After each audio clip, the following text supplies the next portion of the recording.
दोस्तों, पौराणिक श्रावण सोमवार की कथा के अनुसार अमरपुर नगर में एक धनी व्यापारी रहता था। दूर दूर तक उसका व्यापार फैला हुआ था। नगर में उस व्यापारी का सभी लोग मान और सम्मान करते थे, किंतु इतना सब कुछ होने पर भी वह व्यापारी अंतर मन से बहुत दुखी था, क्योंकि उस व्यापारी का कोई पुत्र नहीं था। दिन रात उसे एक ही चिंता सताती रहती थी कि उसकी मृत्यु के बाद उसके इतने बड़े व्यापार और धन संपत्ति को कौन संभालेगा। दोस्तों, पुत्र पाने की इच्छा से वह व्यापारी प्रति सोमवार भगवान शिव की व्रत पूजा किया करता था और सायंकाल को व्यापारी शिव मंदिर में जाकर भगवान शिव के सामने घी का दीपक जलाया करता था। व्यापारी की दिनचर्या भलीभांति इसी प्रकार चलती जा रही थी। उस व्यापारी की भक्ति को देखकर एक दिन पार्वती ने भगवान शिव से कहा, हे प्राणनाथ, यह व्यापारी आपका सच्चा भक्त है। कितने दिनों से यह सोमवार का व्रत और पूजा नियमित कर रहा है। भगवान, आप इस व्यापारी की मनोकामनाएं अवश्य पूर्ण करें। माता पार्वती के इस प्रकार के वचन कहने पर भगवान शिव ने मुस्कुराते हुए कहा, हे पार्वती, इस संसार में सबको उसके कर्म के अनुसार फल की प्राप्ति होती है। प्राणी जैसा कर्म करता है उसे वैसा ही फल प्राप्त होता है। भगवान शिव के इस प्रकार के वचन कहने के बावजूद माता पार्वती जी नहीं मानी। उन्होंने आग्रह करते हुए कहा, नहीं प्राणनाथ, आपको इस व्यापारी की इच्छा पूर्ण करनी होगी। यह आपका अनन्य भक्त है। प्रति सोमवार आपका विधिवत व्रत रखता है और पूजा अर्चना के बाद आपको भोग लगाकर एक समय भोजन ग्रहण करता है। आपको इसे पुत्र प्राप्ति का वरदान देना ही होगा। माता पार्वती का इतना आग्रह देखकर भगवान शिव ने कहा, हे पार्वती, तुम्हारे आग्रह पर मैं इस व्यापारी को पुत्र प्राप्ति का वरदान देता हूँ, किंतु इसका पुत्र 16 वर्ष से अधिक जीवित नहीं रहेगा। दोस्तों, उसी रात भगवान शिव ने स्वप्न में उस व्यापारी को दर्शन देकर उसे पुत्र प्राप्ति का वरदान दिया और उसके पुत्र को 16 वर्ष तक जीवित रहने की बात भी बताई। भगवान के वरदान से व्यापारी को खुशी तो हुई, लेकिन पुत्र की अल्पायु की चिंता ने उस खुशी को नष्ट कर दिया। व्यापारी पहले की तरह सोमवार का विधिवत व्रत करता रहा और कुछ महीने पश्चात उसके घर अति सुंदर पुत्र उत्पन्न हुआ। पुत्र जन्म से व्यापारी के घर में खुशियां भर गई। बहुत धूमधाम से पुत्र जन्म का समारोह मनाया गया। दोस्तों, व्यापारी को पुत्र जन्म की अधिक खुशी नहीं हुई, क्योंकि उसे पुत्र की अल्प आयु के रहस्य का पता था। यह रहस्य घर में किसी और को मालूम नहीं था। विद्वानों ब्राह्मणों ने उस पुत्र का नाम अमर रखा। जब अमर 12 वर्ष का हुआ तो शिक्षा के लिए उसे वाराणसी भेजने का निश्चय किया गया। व्यापारी ने अमर के मामा दीपचंद को बुलाया और कहा कि अमर को शिक्षा प्राप्त करने के लिए वाराणसी छोड़ आओ। अमर अपने मामा के साथ शिक्षा प्राप्ति करने के लिए चला गया और रास्ते में जहाँ भी अमर और दीपचंद रात्रि विश्राम के लिए ठहरते, वहीं यज्ञ करते और ब्राह्मणों को भोजन कराते थे। चलते चलते लंबी यात्रा के बाद अमर और दीपचंद एक नगर में पहुंचे। उस नगर के राजा की कन्या के विवाह की खुशी में पूरे नगर को सजाया गया था। निश्चित समय पर बारात आ गई, लेकिन वर का पिता अपने बेटे के एक आंख के काने होने के कारण बहुत चिंतित था। उसे इस बात का भय सता रहा था कि राजा को यदि इस बात का पता चला तो कहीं वह विवाह से इनकार न कर दे, इससे उसकी बदनामी हो जाएगी। दोस्तों, तभी एक घटना घटी। वर के पिता ने अमर को देखा तो उसके मस्तिष्क में एक विचार आया। उसने सोचा, क्यों ना इस लड़के को दूल्हा बनाकर राजकुमारी से विवाह करा दूं। विवाह के बाद इसको धन देकर विदा कर दूंगा और राजकुमारी को अपने नगर में ले जाऊंगा। इस प्रकार की सोच को धारण करके वर के पिता ने इस संबंध में अमर और दीपचंद से बात की। दीपचंद ने धन मिलने के लालच में वर के पिता की बात स्वीकार कर ली और अमर को दूल्हे के वस्त्र पहनाकर राजकुमारी चंद्रिका से विवाह करा दिया।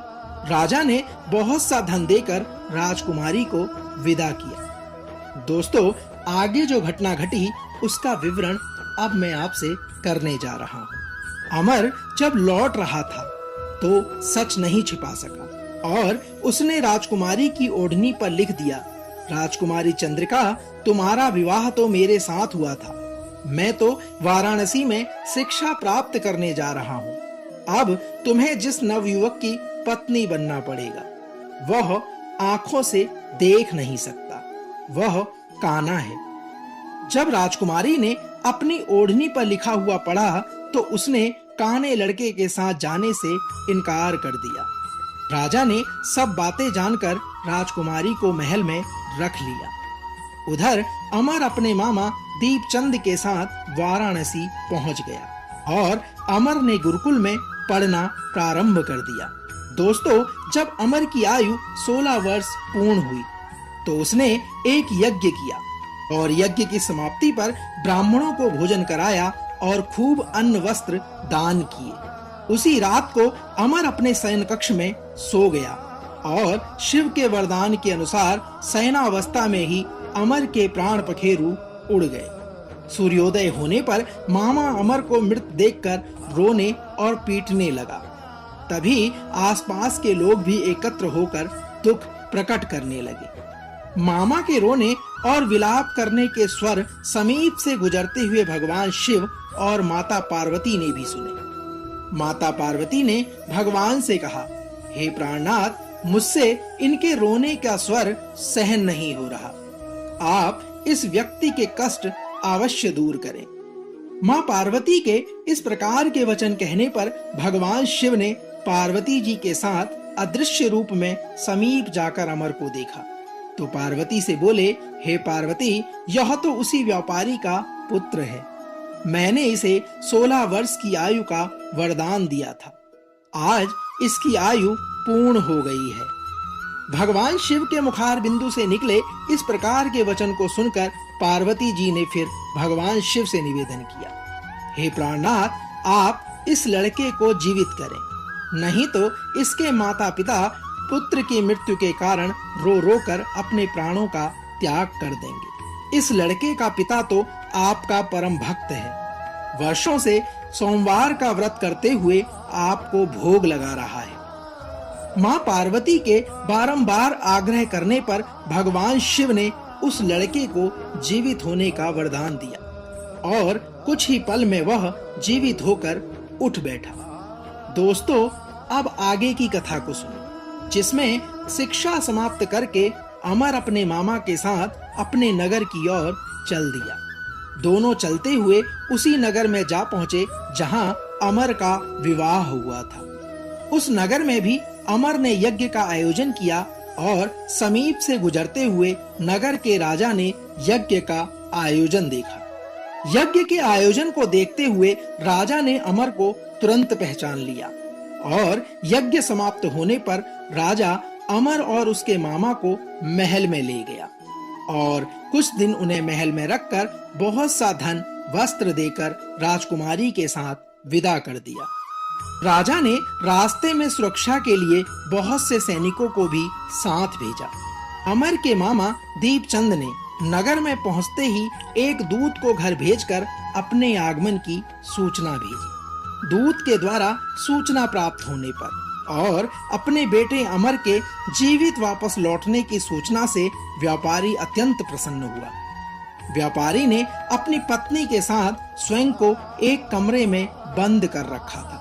भूखे और प्यासे रहकर व्यापारी और उसकी पत्नी बेटे की प्रतीक्षा कर रहे थे। उन्होंने प्रतिज्ञा कर रखी थी कि यदि उन्हें अपने बेटे की मृत्यु का समाचार मिला तो दोनों अपने प्राण त्याग देंगे।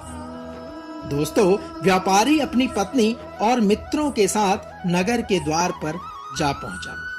अपने बेटे के विवाह का समाचार सुनकर पुत्रवधू राजकुमारी चंद्रिका को देखकर उसकी खुशी का ठिकाना न रहा। उसी रात भगवान शिव ने व्यापारी के स्वप्न में आकर कहा, हे श्रेष्ठी, मैंने तेरे सोमवार के व्रत करने और व्रत कथा सुनने से प्रसन्न होकर तेरे पुत्र को लंबी आयु प्रदान की है। भगवान शिव के स्वप्न में इस प्रकार के वचन कहने पर व्यापारी अत्यंत प्रसन्न हुआ। दोस्तों, सोमवार के व्रत की महिमा ही ऐसी है। सोमवार का व्रत करने से व्यापारी के घर में खुशियां लौट आई हैं। शास्त्रों में लिखा है कि जो स्त्री और पुरुष सोमवार का विधिवत व्रत करते और व्रत कथा को सुनते हैं, उनकी सभी मनोकामनाएं और इच्छाएं भगवान शिव के द्वारा अवश्य पूर्ण होती है। दोस्तों, तो यह थी श्रावण सोमवार की व्रत कथा, जिसमें एक व्यापारी के पुत्र की अल्पायु होने के बाद भगवान शिव के द्वारा उसे लंबी आयु का वरदान प्राप्त हुआ। हम आशा करते हैं कि आज का यह अंक आपको अवश्य पसंद आया होगा। कल एक और नए अंक के साथ फिर होगी आपसे मुलाकात। तब तक जय शिव शंकर, हर हर महादेव।